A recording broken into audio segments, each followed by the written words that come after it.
З 1969 года сюды на глеістыя саджалкі і адстойнікі сцякаюцца сцёкавыя воды з усяго Пінска. За амаль паўстагоддзя колькасць гараджан павялічылася амаль у 3 разы. Таму нічога дзіўнага, што непрыемным бонусам у апошнія гады стаў брудкі пах у радыусе не 1 кіламетра. Між тым, у недалёкім будучым усё павінна змяніцца, кажуць спецыялісты Пінскводаканала. Праект па мадэрнізацыі сістэмы апрацоўкі сцёкавых вод з наступным атрыманнем біягазу ўжо увасабляецца. Технико-экономическое обоснование разрабатывает швейцарская фирма Холлингер. В 2018 году работы по разработке технико-экономического обоснования должны быть завершены. В 2019 году должна быть разработана в полном объеме ПСД, проектно-сметная документация, и в дальнейшем будет привлекаться средства Международного банка реконструкции и развития для строительства биогазового комплекса.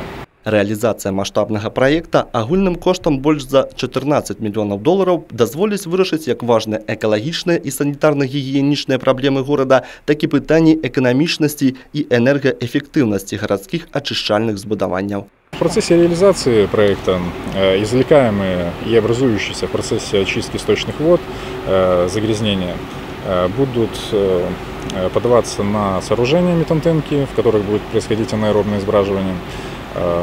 Также после обработки будет получаться биогаз, это метан, сероводород, которые будут сжигаться в специальных установках. Реализация проекта потребует необходимых подрыхтовчих работ. По механической очистке у нас в 2017 году начато, в июне 2018 года вот мы планируем ввести здание решеток, в котором установлено новое технологическое оборудование, которое предназначено для улавливания более крупных частиц механических. Также, помимо этого, ведется биологическая очистка сточных вод на блоках аэротенках отстойников. Вот вы видите. Реконструкция которых начата в 2008 году. Планируется закончить в декабре 2019 года. Больш за 10 гадоў Пінскводаканал паступова працуе над рэканструкцыяй усіх 8 блокаў і інжынерных і тэхналагічных камунікацый да іх. Сёння ўжо завершана рэканструкцыя помпавай станцыі залішняга глею, размеркавальных чаш, некалькіх блокаў аэротэнкаў, адстойнікаў. У выніку завяршэння ўсіх цыклаў сцёкавыя воды будуць праходзіць больш дасканалую і глыбокую ачыстку.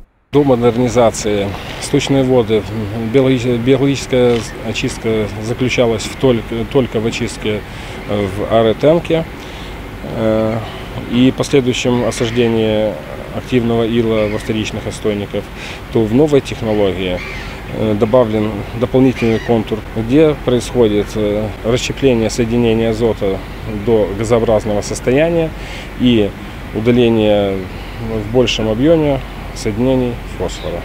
Пры умовах дастатковага фінансавання завяршэння ўсіх этапаў рэканструкцыі на пінскіх ачышчальных збудаваннях запланавана на снежань 2019 года. Марыя Кобец, Олег Завадскі, Александр Дзяршенко, телерадиокомпания «Брест».